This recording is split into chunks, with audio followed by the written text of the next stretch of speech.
దీర్ఘ ప్రసంగా కాకుండా సున్నితంగా చెప్పేస్తే యాక్చువల్గా ఏ సిచ్యువేషన్లో ఆర్డీఓ గారు మనం మీటింగ్కి వెళ్ళారో అవన్నీ కూడా సార్ ఎక్స్ప్లెయిన్ చేస్తాం. మీరు ఏదైనా ఉంటే సూటిగా ఒక్క నిమిషం 2 నిమిషాలు. యాక్చువల్గా చాలా ఇష్యూస్ ఉన్నాయి, మీకు తెలియదేం కాదు. ఒక పక్క సీఎం బందోబస్తు ఉంది, ఇట్లాంటి అన్ని ఇష్యూస్ కూడా ఉన్నాయి. కరెక్ట్గా చాలా మీటింగ్స్ రివ్యూస్ అన్నీ కూడా ఆయన చాలా ఉన్నాయి. డిఎస్పీ సార్ అయితే సీఎం బందోబస్తు పోయి వాటికి వెళ్ళి ప్రజెంట్ చేసుకుని మళ్ళీ కాదు ఇంపార్టెంట్ మీ గ్రామానికి వచ్చి ఇంపార్టెంట్ పెట్టి ఆయన ఇక్కడికి వచ్చి ఈ మీటింగ్ ఏర్పాటు చేయడానికి కూడా డిఎస్పీ సార్ కానీ ఆర్టీఓ గారు కానీ కలెక్టర్ గారు గుర్తించడంలో కానీ లేదా న్యాయవాదాలను గుర్తించడం కానీ ఎన్నింటిలో కూడా చాలా ఎఫర్ట్ చేసి ఇప్పటి వరకు మనం తీసుకొని రావడం జరిగింది. ఇదంతా కూడా ఫ్రూట్ఫుల్గా జరగాలంటే మనకి వాదోపవాదాలు ఇవన్నీ వద్దు, సున్నితంగా మీరు సూటిగా ఏదైతే అనుకుంటున్నారో 1-2 ఇష్యూస్ ఎక్కువ లేకుండా 2-3 మాట్లాడింది. ఎంతమంది మాట్లాడిన అవే ఉంటాయి. 2-3 మాట్లాడింది తర్వాత రాజ్యంగా పూర్తిగా ఎక్స్ప్లెయిన్ చేస్తారు. వెండర్స్ ఎవరైతే ఉన్నారో వాళ్ళని కూడా తీసుకొచ్చారు సార్. ఇంకేంటంటే నేవల్ కూడా తీసుకొని వచ్చారు. బట్ వాళ్ళు ఏంటంటే వాళ్ళకున్న కల్లి ప్రకారంగా వాళ్ళు జ్యూడిషన్ దాటి బయటకు రారు. కాబట్టి మీదంతా అయిపోయిన తర్వాత బిల్డింగ్ ఉన్నటువంటి 10 మంది పెద్దలు ఎవరైతే వాళ్ళని అక్కడ బ్రిడ్జి మీద తీసుకొచ్చి వాళ్ళు ఎక్స్ప్లెయిన్ చేస్తామని కూడా నేవల్ ఆఫీసర్స్ సిద్ధంగా ఉన్నారు. సరేనా? మా గ్రామం నుంచి అవుతుంది సార్. తమరు ఎందుకు వచ్చారు చాలా ఆర్టీఓ గారు కానీ డిఎస్పీ గారు కానీ మా గ్రామాన్ని ఏ ఉద్దేశించి మాకు ఏ విధంగా భరోసా ఇవ్వడానికి వచ్చారు అన్నది మేము మా point sir. First of all ఏం లేదు, మీరు ఎందుకు వచ్చారు, ఏ పని మీద వచ్చారు, ఇది జరగబోయేది ఏంటి, జరిగిన తర్వాత మాకు జరగబోయే దానికోసం మా ఎటువంటి ఉపాధి మార్గాలు ఏ విధంగా ఉంటాయి అన్నదాన్ని మీరు ఏ విధంగా వివరిస్తారన్నది మాకు అవసరం. కాబట్టి ముందు ఏదైతే వస్తున్నామో ఆర్టీఓ గారు ముందు ప్రాపర్గా ఎక్స్ప్లెయిన్ చేస్తారు. సరేనా? అందరికీ నమస్కారం. లాస్ట్ వీక్ సిఏ గారు ఇష్యూ ఏంటంటే మనకి ఫిషింగ్ సంబంధించి కొన్ని ఇబ్బందులు ఉంటాయి. వ్యాక్సిన్ ప్రాబ్లం అవుతుంది. ఫీల్డ్లో నుంచి నాకు దీనికి సంబంధించి 3 వారాల కింద మీటింగ్ అయింది. 3 వారాలు ఎన్ఐబీ డిఎస్పీ గారు అందరూ ఉన్నారు. ఉన్నప్పుడు ఇష్యూలు అంతా కూడా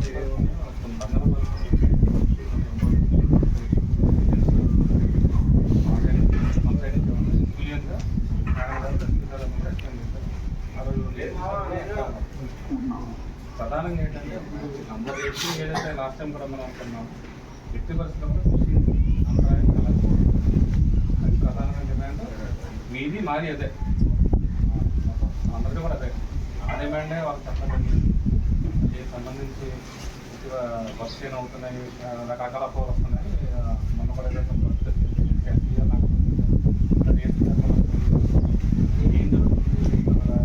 దానిపోతుందా, వాటర్ తగ్గిపోతుంది, రకరకాల ఇవన్నీ ఫేస్ చేసుకుంటే అలాగే నాకు 15 రోజుల కిందట 6 days బ్యాక్ ఎన్యూపీ నుంచి తమ్ముడు కిషోర్ సార్ అని ఆయన వచ్చారు. వచ్చి వివరంగా మాకు చెప్పారు. అలాగే వాళ్ళ సెకండ్ సార్ని కూడా వాళ్ళు కూడా పోలీస్ స్టేషన్ కూడా సింగర్ కూడా చెప్పడం జరిగింది. అయితే అది ఏదైతే ప్రజెంట్ సంబంధించి కంప్లీట్గా ఫిషింగ్ ఆపే పరిస్థితి లేదని చెప్పి వాళ్ళ నుంచి దీనికి సంబంధించి ఫీల్డ్లో కిషోర్ గారు ఫీల్డ్లో కూర్చున్నారు. కంప్లీట్గా మ్యాప్తో సహా మ్యాప్ అవసరం లేదనుకున్నాను మీరు వెళ్ళారు సార్. దీనికి సంబంధించి కంప్లీట్గా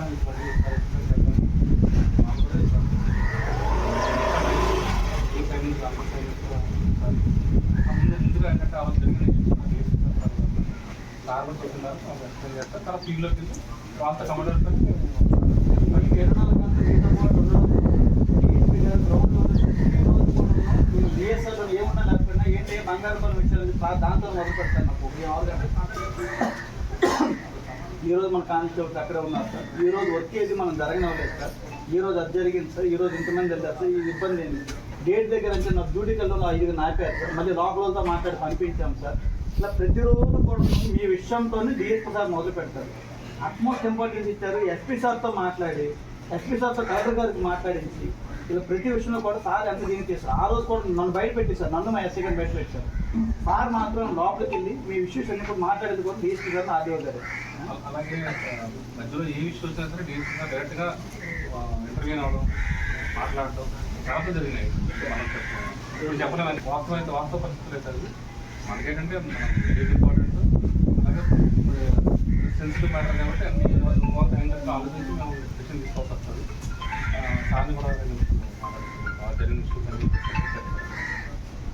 ఆర్టీఓ గారికి, అభ్యర్థం గారికి, మా ఇన్స్పెక్టర్ గారు, మా స్టాఫ్, ఈ బంగారంపేట గ్రామస్తులు ఎవరైతే ఉన్నారో వాళ్ళందరూ కూడా నాకు నమస్కారం.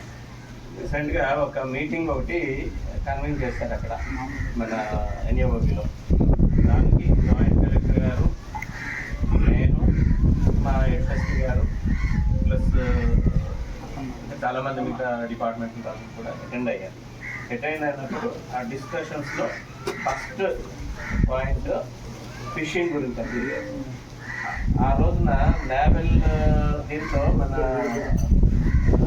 పీడీ గారు కాకుండా డీసీ గారు కూడా వచ్చారు. పీడీ గారు అంటే డిఎస్జీ ర్యాంక్, తర్వాత ఐజీ ర్యాంక్ ఉంటుంది, ఆ తర్వాత DG rank. DG rank officer వాళ్ళకి ఎవరైతే చాలా హైయెస్ట్ ర్యాంక్ ఆఫీసర్ ఆయన వచ్చారు. ఆయన దగ్గరికి మీ తాలూకా సమస్య గురించి అని చెప్పడం జరిగింది. ఏంటి ఇబ్బంది అంటే గ్రామస్తులకి ఫిషింగ్కి వెళ్ళడానికి వాళ్ళు ఇబ్బంది పడుతున్నారు. మీరు B5 బ్రిడ్జ్ దగ్గర అది పూర్తిగా కన్స్ట్రక్షన్, బ్రిడ్జ్ కన్స్ట్రక్షన్ చేసి కింద కూడా ఐరన్ ఇది వేసేసి కంచి వేసేసి ఎటువంటి ఫిషింగ్కి మీరు అలౌ చేయము అని చెప్పేసి గ్రామస్తుల తాలూకా దాని గురించి అది చెప్తున్నారు. లైవ్లీహుడ్ కోసం మన తాలూకా సమస్య ఇది అని చెప్పేసి చెప్పడం జరిగింది.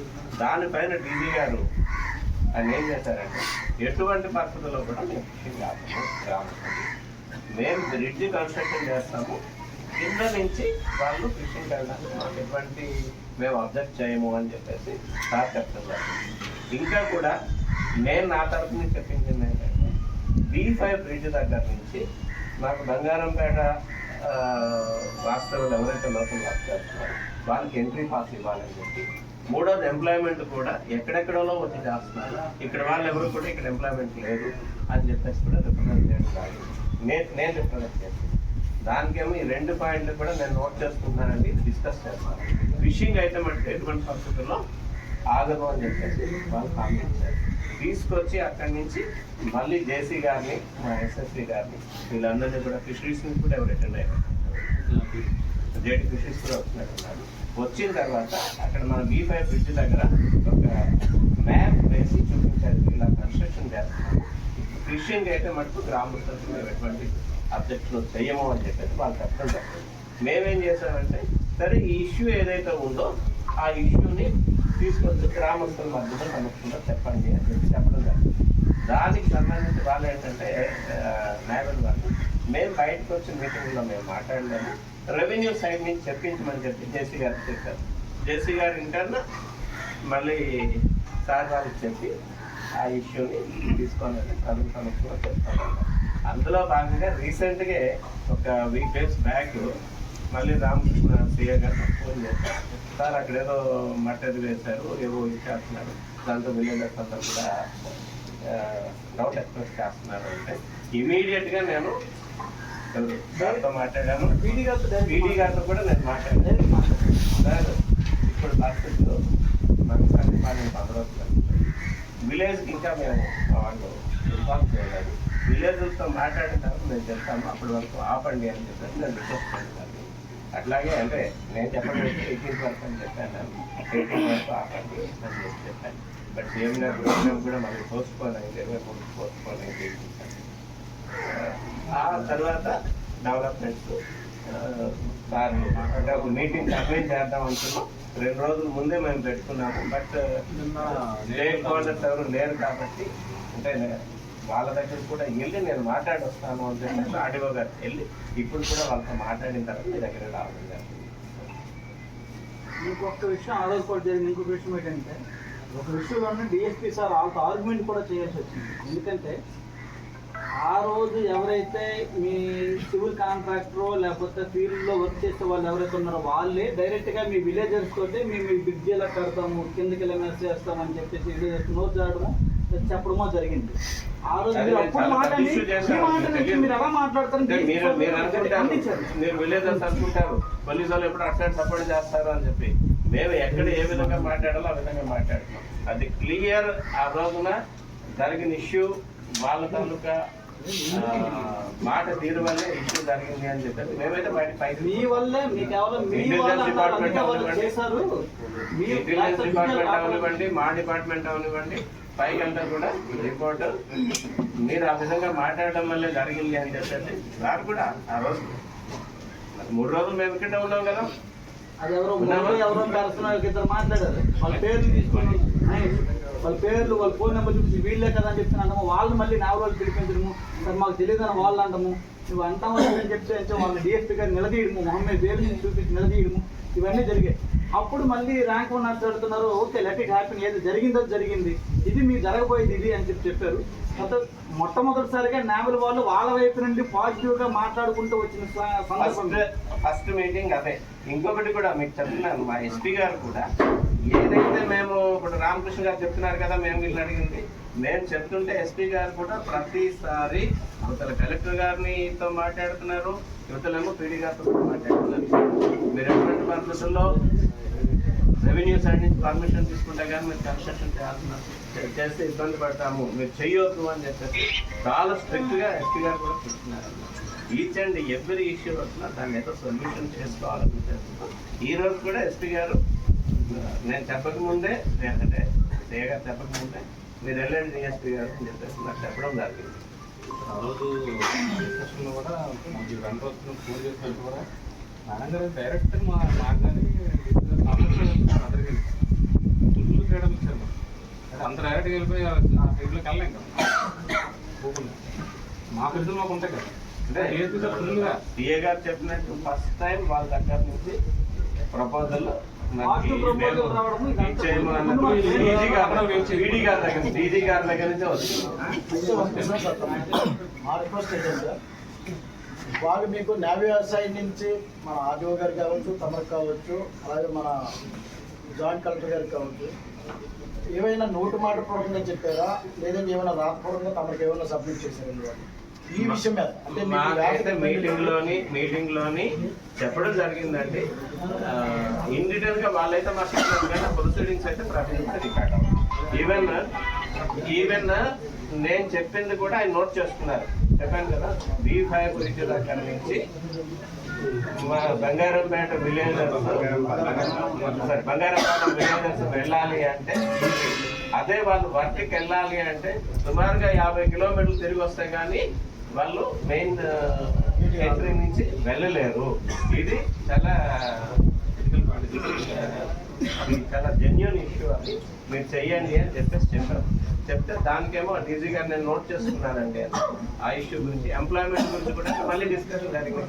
నేవీలో కాదండి, మిగతా చాలా ఉన్నాయి కదా. నేవీలో అపాయింట్మెంట్ అంటే మీరు నేను ఇచ్చేది కాదు, అది ఇప్పుడు గవర్నమెంట్ ఇస్తుంది. మిగతాది కూడా ఎంప్లాయ్మెంట్ ఉంటే ఎక్కడెక్కడో వచ్చి ఇక్కడ పనిచేస్తున్నారు. మరి మా వాళ్ళేమో చూస్తుంటే కరెక్ట్ కాదు కదా అని చెప్పేసి చెప్పడం జరిగింది. దాని గురించి కూడా డిస్కషన్ చేసి ఇక్కడ కాకపోయినా వేరే ఫ్యాక్టరీస్ వస్తున్నాయి, అందులో చేయమని చెప్పేసి వాళ్ళు కూడా జేసీ గారికి చెప్పారు. అంటే ఇప్పుడు గ్రామస్తులు గారి అనుమానం ఏంటంటే ఈ బ్రిడ్జ్ ఏదైతే ఉందో కన్స్ట్రక్షన్ అయిపోయేంత వరకు అంటే అందరినీ మబ్బి పెట్టేసేసి ముందు కన్స్ట్రక్షన్ అయిపోయింది. అవునండి సార్. దాని తర్వాత మీకు ఓపెన్ చెప్తామండి. అంటే వాళ్ళు ఏంటంటే గ్రామం మీకు చెప్పలేకపోతున్నారు. అంటే ముందు అది మా అందరినీ ఒప్పించేసి బ్రిడ్జ్ కన్స్ట్రక్షన్ అయిపోతే పూర్తిగా వేట ఆపేస్తారని చెప్పి అందరికీ ఉన్నది. అయితే మేమేమంటాం సార్, మీరు నోటి మాట అన్నారు కదండి, ఈ నోటి మాటతో సుమారుగా మేము గత 20 సంవత్సరాలు మోసపోయామండి ఈ నోటి మాట ద్వారా. కానీ మరి మేమంటామంటే మీరు ఎప్పటివరకు మాకు ఫిషింగ్ ఆపరు, అది ఒక మాకు ఆన్ పేపర్ ఇస్తే దానికి అందరూ అగ్రీ. ఏ రోజు అనుకోండి ఈ బ్రిడ్జ్ వరకు ఆపరా, లేకపోతే నెక్స్ట్ ఎన్ని సంవత్సరాలు ఎన్ని నెలలు ఆపరు ఫిషింగ్ అనేది మాకు క్లారిటీ పట్టలేదు. అది క్లియర్ ఇచ్చేయండి సార్, ఒక లెటర్ పడి. అంటే ఆడియో గారు అది సార్ ఆడియో గారు ఏంటంటే ఇప్పుడు మీ లెవెల్లో పెడుతున్నామండి. మీరేమంటారు కలెక్టర్ గారు ఏమంటారంటే మీ లెవెల్లో ఉన్న విషయం కలెక్టర్ గారి దృష్టికి వెళ్తుంది అంటారండి.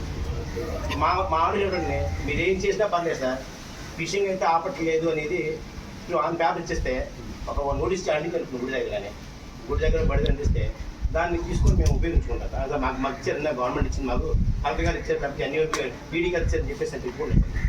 అది ఇచ్చేస్తే మాకు ఇక్కడ కింద చేస్తాం. ఇదే అండి మెయిన్ డిసీజ్ ఏమి అంతే అండి. ఒక 10 మెంబర్స్ మీరు కూడా రండి, ఎవరు important 10 members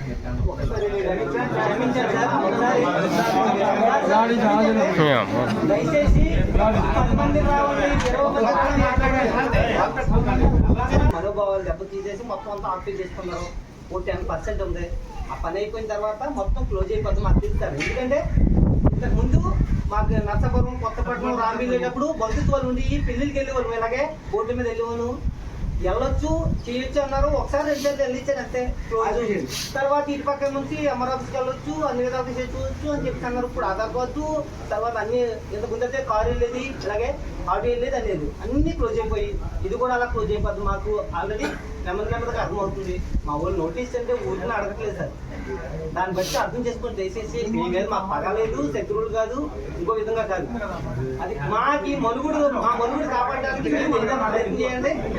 solution last and final లో మమ్మల్ని ఏదైనా ఊరు పెడదామంటే పెట్టండి. తర్వాత జడ్జీ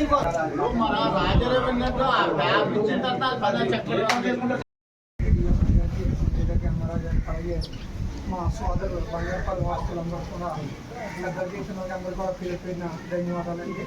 యాక్చువల్గా నాకు 20 రోజుల పెట్టి ఆరోగ్యం బాగోలేదు. బాగోపోయినా కూడా ఆ రోజు ఇదే దేవుడు సన్నిధిలో ఆ రోజు అందరికి కూడా మాట ఇవ్వడం కూడా జరిగింది. ఆ మాట కూడా సాక్షాత్తు హోమ్ మినిస్టర్ గారు సలహా మీద, ఆవిడ సూచన మీద, ఆవిడ నడకుండా ఏ మాట కూడా ఇవ్వడం జరగదు. ఏ మాట ఇచ్చినా కూడా ఆవిడ నోటీస్ పెట్టి ఇవ్వడం కూడా జరుగుతుంది. ఈరోజు కూడా వచ్చి ముందు ఆవిడతో చెప్పబోయి రావడం జరిగింది. అలాగే మొన్న మీరు ఏమైతే సమస్య జరిగిందో ఆ సమస్యలు కూడా నాకు 2-3 వాట్సాప్ పెట్టడం కూడా జరిగింది. తను కూడా పెట్టాడు. లేకుండా తప్పకుండా మీ సంస్థను తీసుకెళ్లి బాగున్నారని తీసుకెళ్ళడం కూడా జరిగింది. ఇందులో భాగంగా 3 వారాల కిందట మన ఏదైతే నాలుగులో కలెక్టర్ గారు కూడా వెళ్ళి వాళ్ళ ఆఫీసర్తో అందరితో కూడా మాట్లాడడం జరిగింది. కాకపోతే ఇదంతా కూడా 4 గోడల మధ్య జరిగింది కాబట్టి మన ప్రజలకి తెలియకపోవచ్చు. అందులో భాగంగా మొన్న కూడా వెంటనే ఎప్పుడైతే మీ సమస్య ఎప్పుడైతే వచ్చిందో కొద్దిగా సీఎం గారు పోగు భద్రత రావడం వల్ల ఈ పెద్దలందరూ కూడా కొన్ని అందులో బిజీలో ఉండడం వల్ల వెంటనే అయినా అప్పటికీ కూడా స్పందించి వెంటనే వాళ్ళతో మాట్లాడి ఆ యొక్క కార్యక్రమాన్ని కూడా ఆపడం జరిగింది. అందులో భాగంగా ఈరోజు ఏంటంటే నిన్న యాక్చువల్గా నేను మీటింగ్ పెట్టాలి. నిన్న మీటింగ్లో భాగంగా ఏంటంటే ఎవరైతే నావీ అధికారులు ఉన్నారో వారు కూడా వచ్చి మీ గ్రామస్తులతో మాట్లాడితే ఆ సమస్య మీకు కూడా కొంచెం అర్థమవుతున్న ఆలోచనతో నేను పెడితే వాళ్ళు ఖాళీ లేక ఈరోజు దాన్ని మాత్రం కూడా జరిగింది. అయితే ఇందులో మేడం గారు ఆ రోజు కలెక్టర్ గారితో మాట్లాడినప్పుడు హోమ్ మినిస్టర్ గారు కూడా వీళ్ళందరితో మాట్లాడడం కూడా జరిగింది. ఆ రోజైనా ఈ రోజైనా రేపైనా మా స్టాండ్ ఏంటంటే ఫిషింగ్ అనేది ఆగకూడదు. ఎందుకంటే ఇక్కడ మత్స్యకారులు జీవనోపాధి ఫిషింగ్. ఆ ఫిషింగ్ లేనప్పుడు వాళ్ళు ఎలా బతుకుతారు, ఏం చేస్తారు అనేది పెద్ద సమస్య. ఆ సమస్యను కూడా క్లియర్ చేయాలనే ఆలోచనతో క్వశ్చన్స్ కూడా ఉండడం జరిగింది. ఆ రోజు మనమందరూ కూడా కలెక్టర్ గారి దగ్గరికి వెళ్ళినప్పుడు అదే మాట్లాడడం జరిగింది. మళ్ళా ఎస్పీ గారు, కలెక్టర్ గారు, హోమ్ మినిస్టర్ గారు మనందరూ ఉన్నప్పుడు కూడా మనందరి సమస్యలో కూడా ఒక మాట కలెక్టర్ గారు కూడా అన్నారు, మీ సమస్య ఇది మనందరి సమస్య, అవసరమైతే మేము కూడా మీ గురించి పోరాడుతానన్నారు. అదే స్టిల్ అదే మాట మీద కూడా 3 వారాల కిందట ఈ సమస్య ఎలా జరుగుతుందంటే స్పందించడం జరుగుతుంది. స్టిల్ ఈ రోజు కూడా కలెక్టర్ మేడం గారు కానీ, ఆర్డీఓ గారు కానీ, మన ఎస్పీ గారు కానీ, డిఎస్పీ గారు అందరూ కూడా మన అన్ని డిపార్ట్మెంట్లు కూడా దీని మీద చాలా స్పీడ్గా స్పందించడం జరుగుతుంది. అందులో భాగంగా వాళ్ళతో మాట్లాడితే వాళ్ళు ఏంటన్నారంటే మేము బ్రిడ్జి కడుతున్నాం కానీ ఎట్టి పరిస్థితిలో ఫిషింగ్ ఆగదు, దానికి ప్లాన్ ఆఫ్ యాక్షన్ కూడా ఉంది, ఇక అది కూడా చూపిస్తామని వాళ్ళు ఇక్కడ రావడానికి కూడా వచ్చారు. కదా వాళ్ళు ఏమనుకున్నారంటే ఆ రోజు ఎక్కడైతే మనం టెంట్ ఇస్తామో అక్కడ ఉన్నారు ప్రజలందరూ, అక్కడ మాట్లాడుకోవడం అనుకోవడం వాళ్ళు అక్కడికి వచ్చి వాళ్ళు పేచి ఉన్నారు. వాళ్ళు ఇక్కడ రావడానికి వాళ్ళు పెద్ద ఎత్తు పరిస్థితిలో దాటి రాకూడదని వాళ్ళ తోలిగా టెండర్స్ని పంపించారు. వాళ్ళు ఎక్స్ప్లెయిన్ చేస్తున్నారు. మీరు ఇది ఎక్స్ప్లెయిన్ చేసిన తర్వాత 10 మంది వచ్చినా పర్లేదు, ఈ జనాభా అందరూ కూడా అక్కడికి వచ్చినా కూడా వాళ్ళు అక్కడ సిద్ధంగా మేపట్టుకొని ఉన్నారు, మేము అందరూ కూడా ఎక్స్ప్లెయిన్ చేస్తామని వాళ్ళు చెప్పడం కూడా జరుగుతుంది. మేమనేది కూడా ఏంటంటే వాళ్ళు అడిగింది కూడా న్యాయం ఉంది సార్. ఎందుకంటే ఫస్ట్ నుంచి కూడా సుమారుగా 2004లో భూములు కోల్పోవడం జరిగింది. అప్పటి నుంచి సంస్థ లేదు కానీ స్టార్ట్ అయిన కాడి నుంచి ఒక సంస్థ కింద ఏర్పడడం జరుగుతుంది. ఒకటి కూడా క్లోజ్ చేసుకుని వచ్చేస్తున్నారు కాబట్టి మనం ఎంత నిజం చెప్పినా కూడా ఇది కూడా క్లోజ్ అయిపోతేమో మమ్మల్ని మద్దతు పెడుతున్నారనే భావన వాళ్ళు కలగడం సహజం, ఎవరికైనా కలుగుతుంది. అది కలగకుండా చేసే బాధ్యత రాజకీయంగా మా మేడం గారి మీద ఉంది, ఉద్యోగస్తులుగా ఆఫీసర్గా మీ మీద కూడా ఉన్నదని నేను కోరుకుంటూ వాళ్ళకి ఏంటి న్యాయం జరగాలని నేను కూడా మనస్ఫూర్తిగా కోరుకుంటున్నాను. న్యాయం చేస్తారని ఆశిస్తున్నాను కూడా, ఎందుకంటే నేను విన్నాను, నా ఇందులో భాగస్వామ్యం నేను ఉన్నందుకు నాకు కూడా కొంచెం తెలుస్తుంది. కానీ వాళ్ళకంటూ ఒక నమ్మకం అంటే ఒకటి ఏర్పడాలి సార్. ఎందుకంటే అంచోపు మనం ఇబ్బంది పడమంటే వాళ్ళు నిత్యం కూడా చేపల వేయడానికి వెళ్ళే వాళ్ళు జీవనోపాధి కలుగుతుంది. అటువంటి వాళ్ళు ఇంతమందికి జీవనోపాధి పోయిందనుకోండి వాళ్ళు నష్టపోతారు కాబట్టి వారు ఎప్పటికప్పుడు క్లోజ్ అవుతుంది ఒకటి ఉంది, ఒక నమ్మకం అయితే ఒక అదే 2 సంవత్సరాలు అవ్వచ్చు, 3 సంవత్సరాలు అవ్వచ్చు, లేకపోతే 6 నెలలు అవ్వచ్చు. కానీ ఏదో టైంలో అది ఎందుకంటే దేశ రక్షణ గురించి అంత పెద్ద ప్రాజెక్ట్ అక్కడ పెట్టారు కాబట్టి ఏదో క్షణంలో అది క్లోజ్ అవుతుంది. ఆ క్లోజ్ అవ్వకముందే ప్రత్యామ్నాయంగా వాళ్ళు చూపిస్తే అందరికీ బాగుంటుందని నా ఆలోచన కూడా. నాకు ఈ అవకాశం ఇచ్చిన బంగారుపాలెం గ్రామస్తులకి, నాయకులకి, ఇక్కడ ఉన్న ఉద్యోగస్తులందరూ కూడా నా యొక్క ధన్యవాదాలు. పెద్ద మనసుతో మీరు కూడా ఆలోచించి సహకరించి సమస్యని సారసంగా కొంచెం ఆలోచించి మనం తీర్చుకుంటే ఏదైనా ముందుకెళ్తామని కోరుకుంటూ సెలవు తీసుకుంటాం. వైసీపీ అయితే మన టీడీపీ వచ్చింది 20 రోజులు అవుతుంది సార్. నేను ఏమంటాను, ఇది కాదు మాకు కావాలి, మేము ఫిషింగ్ ఆపట్లేదు, ఈ డేట్ కటాప్ డేట్, ఈ డేట్ వరకు మేము ఆపట్లేదు. ఏమంటే సార్ మీరు చెప్పారు కదా, మీరు చెప్పిన సమాధానం మీరందరూ అడిగిన దాంట్లో అందులో ఏమాత్రం అబద్ధం కాదు. ఏదైతే మీరు ఇండియన్గా అడుగుతున్నారు, మీరు అడిగింది కూడా కరెక్టే. ఎందుకంటే ఈ రోజు నేను ఉంటాను, రేపు వెళ్ళిపోయిన తర్వాత మళ్ళీ 2 వచ్చాడు మొదలెట్టాడు అన్నట్టుగా ఉంటుంది. అదే ఒక కాగితం ఉందనుకోండి, తీర్మానం ఉన్నప్పుడు డెఫినెట్ గా ఉంటుంది. దాని విషయం కూడా మాట్లాడతారు.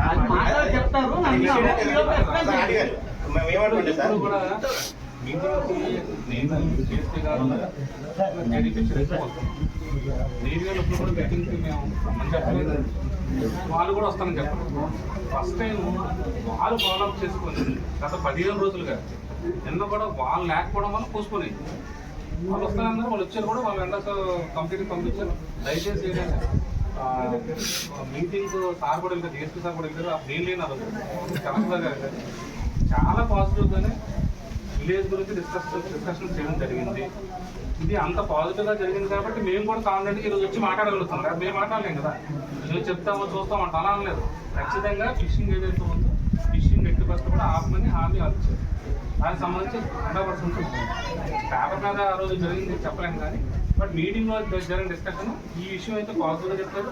మిగతా 2 విషయాలు ఏవైతే ఉన్నాయో కంపెనీలో ఎంప్లాయ్మెంట్కి సంబంధించి ఇష్యూ డిఎస్పీ సార్ రైస్ చేశారు. అలాగే ఈ బ్రిడ్జ్ సంబంధించి ఇష్యూస్ కూడా వాళ్ళు నోట్ చేసుకున్నారు. డెసిషన్ ఇంకా చెప్పలేదు, అది కూడా పాజిటివ్గా చెప్తారు.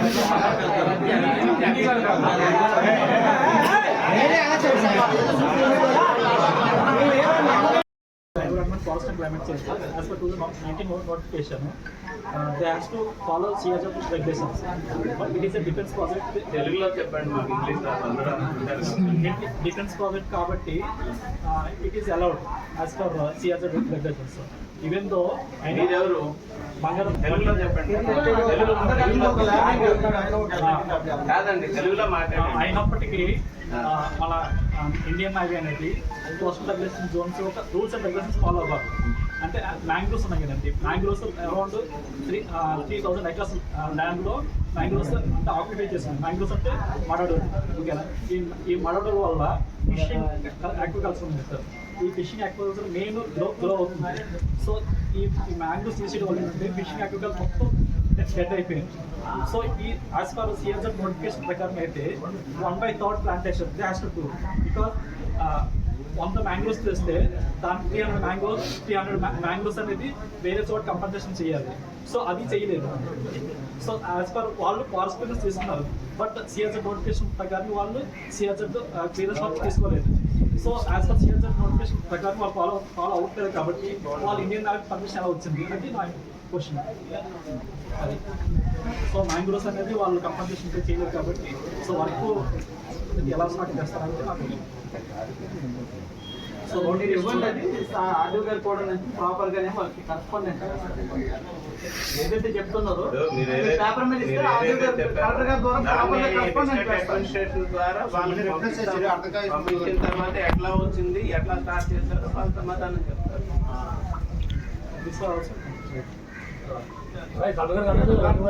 మన ఒక లెటర్ అంటే ఎన్నికల్లోని తమ జాయింట్ కలెక్టర్ గారు మీరు అందరూ మీటింగ్ జరిగింది కదా సార్. ఆ ప్రొసీడింగ్ ప్రకారంగా ఫిషింగ్ యాక్టివిటీ క్లోజ్ చేయమని చెప్పారు కదా సార్. సో మేము గ్రామస్తులు ఇప్పుడు పెద్దలు అందరూ అడిగేది కూడా ఏంటంటే రిటర్న్ గా ఒకటి అడుగుతున్నాం కాబట్టి సార్ ఎంఆర్ఓ గారి దగ్గర కానీ లేదు విఆర్ఓ గారి దగ్గర కానీ ఆ లెటర్ ఇచ్చేస్తే మేము అసలు మీ వర్క్ అయితే చేసుకోవచ్చు సార్, అది ఒక్కటే అడుగుతున్నాం మేము. తప్పకుండానండి, దాని మీద కూడా ఇప్పుడు ఆడియో గారు మాట్లాడతారు. మాట్లాడిన తర్వాత వాళ్ళు ఏమైనా ఇంటర్వ్యూగా రాసిస్తారా లేదా సార్ అడుగుతారు. ఓకే సార్, అది వెళ్ళిపోయి ఏదయ్యా